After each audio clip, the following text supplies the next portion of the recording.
Magandang oras mga kababayan, mga ka-Golden Boy. Meron tayong tatalakayan ngayon na video. Ito ang viral news sa Amerika, sa Los Angeles, California. Ito yung riot kung saan ay grabe ang pangyayari doon. Merong looting, anarchy, vandalism at kung ano-ano pa. Kaya Donald Trump ay umaksyon kaagad. Nagpadala ng trupa, ng Marines, ng National Guard sa California para i-contain ang kaguluhan na ito. Napakagulo dahil sa ang California ay pugad yan ng mga Latino kung saan matagal ng panahon na nandyan yung mga illegal migrants, walang papeles, nagkaanak, nagkaroon ng mga apo. Kaya halos sa pananaw ko 80% ng mga tao dyan sa California ay Mexican descent at karamihan nga ay walang proper documents or legal papers. Kaya ito, para sa karagdagang informasyon at detalye sa balitang ito, atin panoorin ang video courtesy sa atin ni Pinoy Mystery Channel. Ang magulong protesta sa Los Angeles. Ilang araw nang hinahanap ng ICE ang mga illegal na TNT o tago ng tago sa California. Nagdulot ito ng malaking gulo sa buong lungsod. Daan-daan na ang inaresto, ilang pulis na ang nasaktan, habang ang mga gusali sa syudad ay pinaginitan. Yung iba pinasok at meron namang ninakawan. Mas lalong lumala ang sitwasyon nang dumating ang ilang libong National Guards at daang-daang mga pulis mula sa ibang distrito. Siguradong magugulat ka sa malalaman mo na sa gitna ng kaguluhan, isang Pinoy ang nahuli ng otoridad. Hindi lang siya TNT. Ayon sa ulat, isa itong masahol na kriminal. Ayan, so itong programa ni Donald Trump na i-deport ang lahat ng mga illegal aliens. Karamihan kasi diyan ay mga Latino talaga, ang napakarami diyan sa California. At pangalawa na diyan ang mga Pilipino, napakaraming Pilipino sa California. In fairness sa mga merong legal papers diyan, pero marami ring TNT, tago ng mga Pinoy diyan. At isa sa narito sa video ay isang kriminal na kababayan natin na nagtatago lang pala diyan sa California, most wanted sa Amerika at wanted din dito sa Pilipinas. Kaya kilalanin natin yan mamaya. Ang tinatawag na babyface na Pinoy na ay nako, nagbigay lang ng masamang impresyon sa mga Pinoy diyan sa California. Balik tayo kay PMC Pinoy Mystery Channel.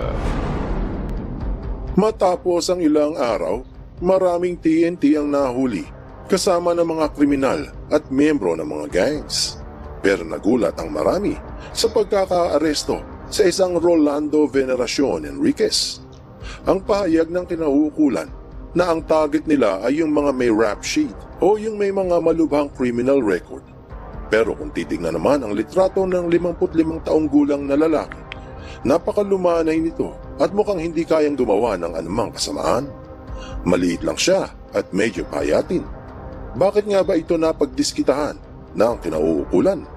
Sabi ng iba ay nagkamali sila ng hinuli. Nagkasimpatya naman ang Filipino community sa lungsod sa pagkakaaresto ni Rolando o Rolly, ang binansagang Pinoy babyface ng LA.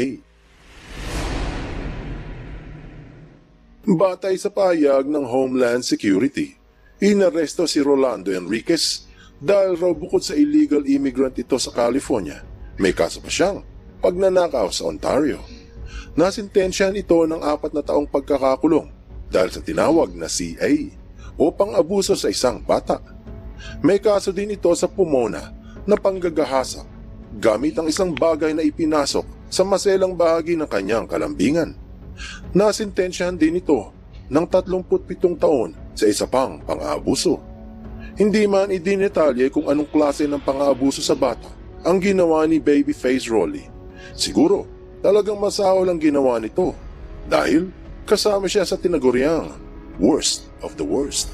Subalit pati otoridad sa Pilipinas ay nagpahayag na rin hinggil kay Babyface. Ang sabi ng Philippine Consul General na meron niyang mga kaso ang lalaki. Pati ang Inquirer at Business Mirror ay ganoon din halos ang sabi na meron ngang criminal history si Rolly. Ano't ano pa man ang detalye hinggil sa nakaraan ng Pinoy babyface ng LA. Medyo hindi maganda ang katayuan nito sa kamay ng Homeland Security at Immigration and Customs Enforcement. Pero kung ito ay madedeport sa Pilipinas, malamang sa malamang, sa bilibid ito, sisikat ng tuluyan. Ayan, so kahit nga mga kakilala natin dyan sa California noon pa man, 1980s, ay uso na yung tago ng tago. At marami diyan hindi kasi ganong stricto diyan sa California dahil yan ay Latin community. Yan ay dominated by Latinos, mga galing sa Mexico na mga descendants. Kaya akala rin nila na mga Mexican din ang mga Pilipino kasi magkapareho lang tayo ng apelyido sa kanila. Kaya napakaraming TNT talaga dyan. At katotohanan dyan, katunayan ay isa sa kaibigan ko dyan ay meron ng mga anak, meron ng apo sa ngayon. At of course, meron ng papeles ang mga anak nila pero yung mga magulang ay wala, talagang TNT. Kaya sumiklab ang ganitong kaguluhan dahil nga ang history ng mga tao dyan ay karamihan ay TNT. At ang nagkaanak na diyan, nagkaasawa at yung mga anak nila ay automatic nang nagiging US citizen dahil diyan nga naisilang na.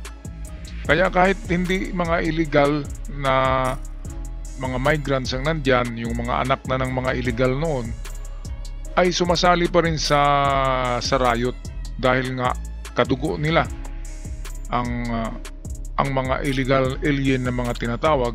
Yung kanilang lolo't lola ay mga illegal alien noon, kaya sila sumasimpatiya. Pero marami talaga ang walang papeles hanggang sa ngayon, kaya ipa-deport ni Donald Trump. At walang masama kung ikaw ay huhulihin o ikaw ay susurinder ng kusa kasi bigyan ka naman ng pamasahe, ihatid ka doon sa airport or kung saan ka ihatid at pauwiin ka lang doon sa Mexico or sa Pilipinas. Hindi ka naman ikulong, hindi ka papatayin. Bakit ka matatakot? Bakit makipaglaban ka? Diba? So anong nakikita niyong rason? Bakit nakipaglaban itong mga taong ito sa mga pulis? Bakit ayaw nilang magpa-arrest? Bakit ayaw nilang umuwi sa Mexico o sa Pilipinas? Diba? Kasi merong batas ang Amerika na i-crack down ang mga illegal aliens na nagbigay ng masamang impresyon sa Amerika. Congested ng Amerika hindi na yan yung tinatawag na green pasture. Hindi na kasi halo-halo na ang mga tao diyan at karamihan nga ay mga illegal. At hindi lang yan nagdadala ng mga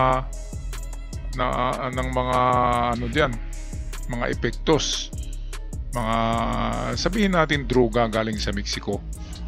Alright, patuloy tayo sa ating balita dito tungkol sa riot sa Los Angeles this time. Ito'y balita ng GMA 24 oras atin pakinggan. Ingat ng Konsulado ng Pilipinas ang mga may dugong Pilipino sa Los Angeles, Amerika. Sa gitna po yan ng mga tensyonadong protesta roon kontra sa pag-aresto sa umano'y illegal immigrants. Nakatutok si Sandra Aguinaldo.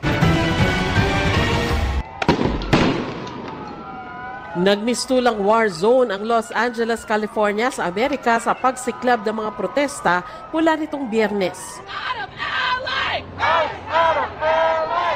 Nagsimula ang mga protesta nang magsagawa ng malawakang pag-aresto ang US Immigration and Customs Enforcement o ICE sa nila'y mga illegal aliens sa LA. Lumala ang sitwasyon at nauwi sa karahasan kung saan naggirian ang mga pulis at mga nagpoprotesta.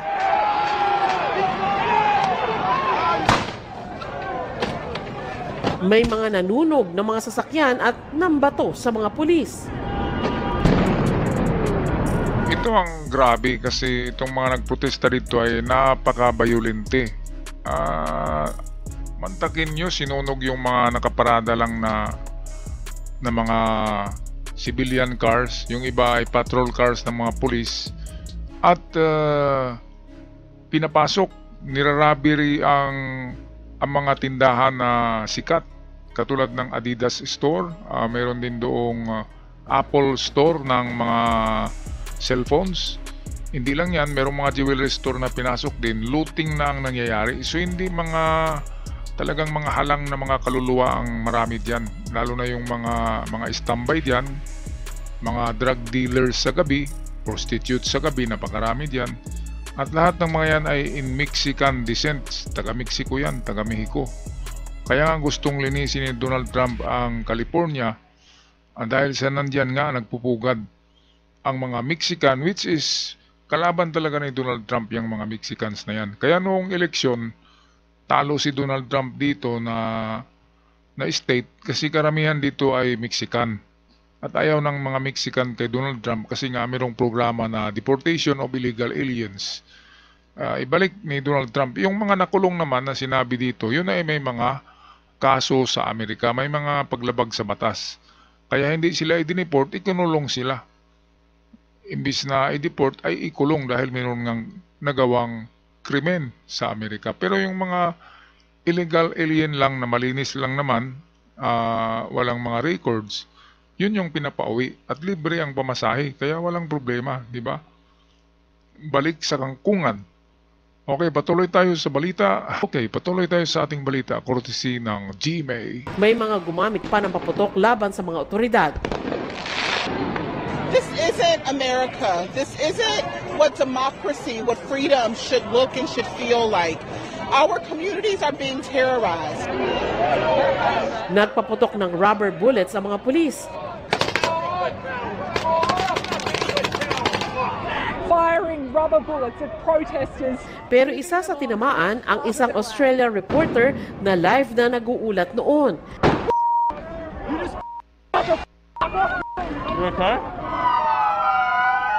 Sinalubong ng naglalaki ang armored trucks ang mga nagpoprotesta.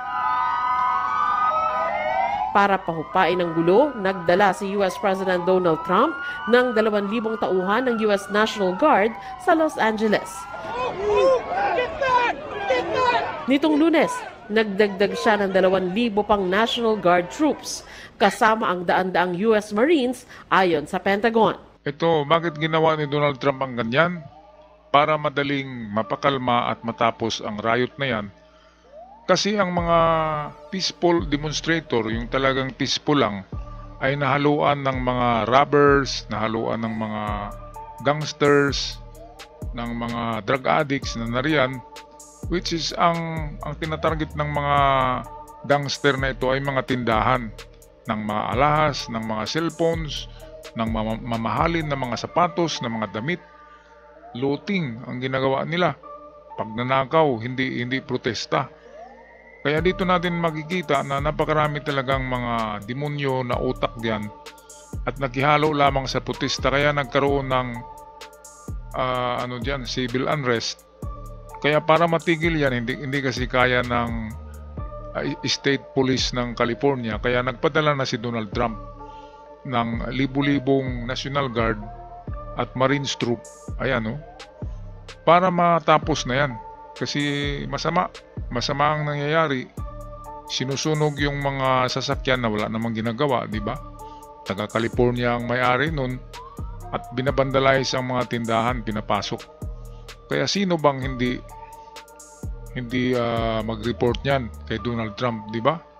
Itong mga politiko naman sa California, kasi kalaban nila si Donald Trump, ay kumakampi pa dito sa mga looters, kumakampi sa mga robbers, magnanakaw, na nagprotesta daw, pero makikita naman natin nakamaskara, di ba?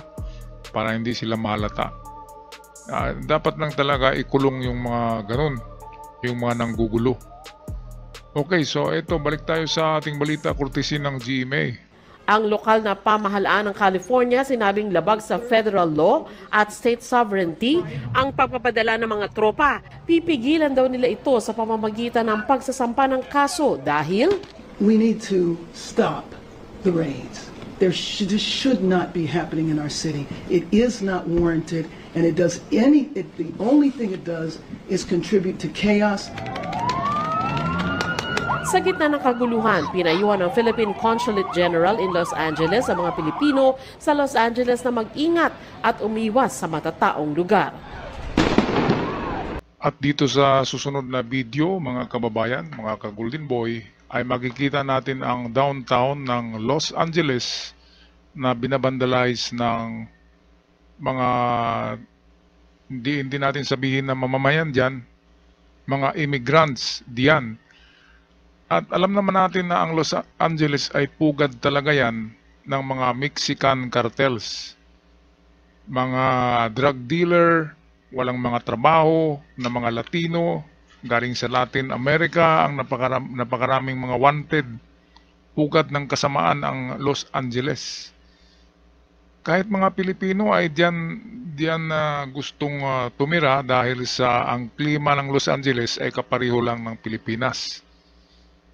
Walang snow sa Los Angeles kasi part yan ng Latin America noon na sinakop na ng Amerika. Kaya marami talagang Latino diyan, at dito makikita natin na 80% pala ng mga taong nakatira diyan sa Los Angeles ay undocumented or walang mga legal na papeles. 80% ng mga tao diyan ay TNT.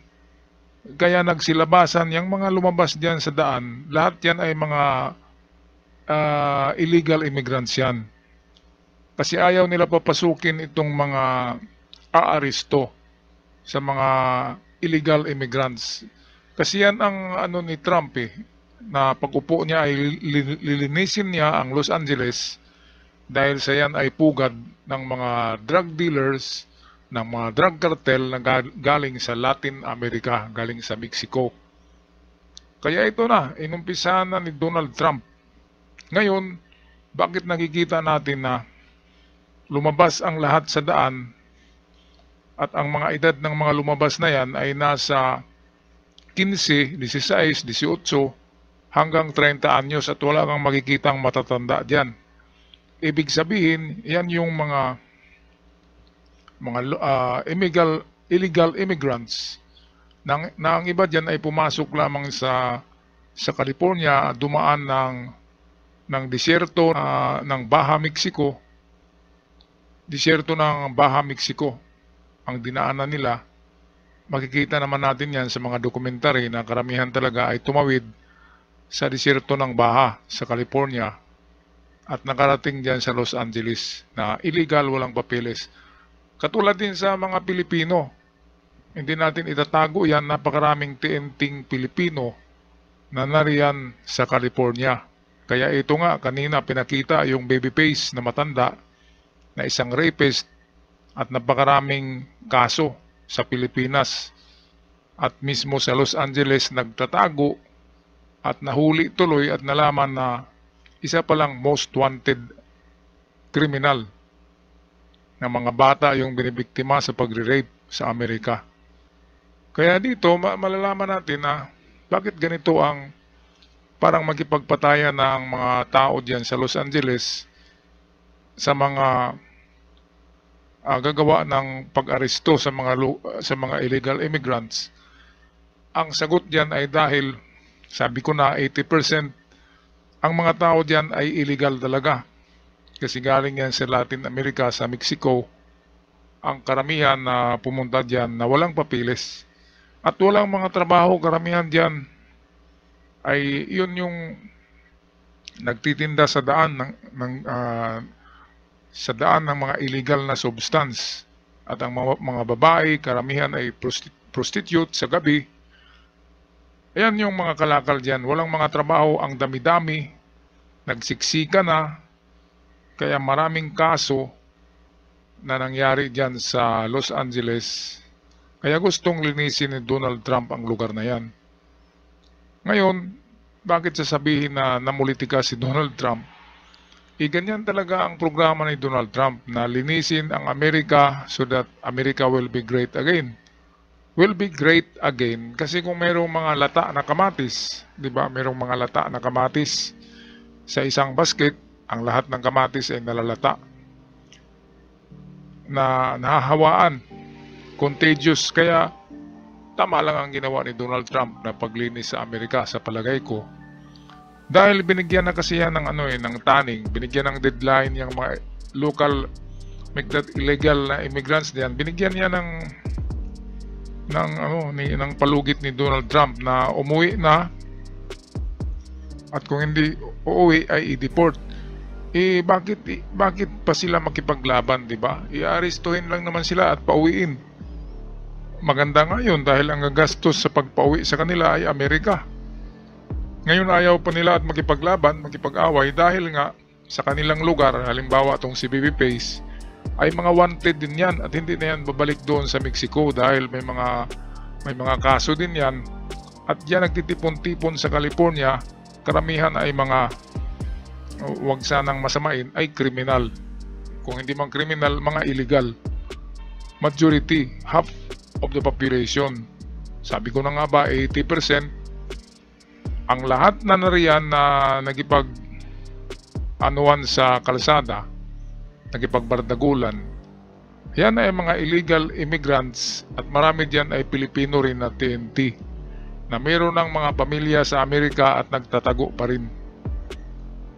Okay, kanina nakita natin, di ba? Anong klaseng mga kabataan, mga teenager yon? Pinasok itong Adidas display store, pinasok ang isang computer center, pinasok ang isang cellphone store na sikat, at iba pang mga tindahan ng jewelries, pinasok. Ibig sabihin, robbery na yun, robbery. Pinasok, pinagbabasag ang mga display window, pinagsusunog ang mga nakaparking na kotse. Ibig sabihin yan, mga walang hiya talaga, mga halal ang kaluluwa ng karamihan na nagtatago dyan. Kaya makipagpatayan na sila sa mga otoridad dahil nga kapag babalik sila sa Mexico ay wanted rin sila doon, katulad ni Baby Face itong Pilipino na kalbo na paawa-awa kaya tinatawag na Baby Face. Ay ang dami-dami palang kaso sa Pilipinas kaya hindi na umuwi, at most wanted din pala sa California, sa Amerika. Kaya ano sa palagay niyo mga kababayan? Mali ba si Trump sa kanyang ginawa? O tama? Paki-comment lang sa ating comment section. Ako'y magpaalam na. Sa mga bago pa lamang, huwag kalimutan mag-subscribe sa ating channel. Maraming salamat.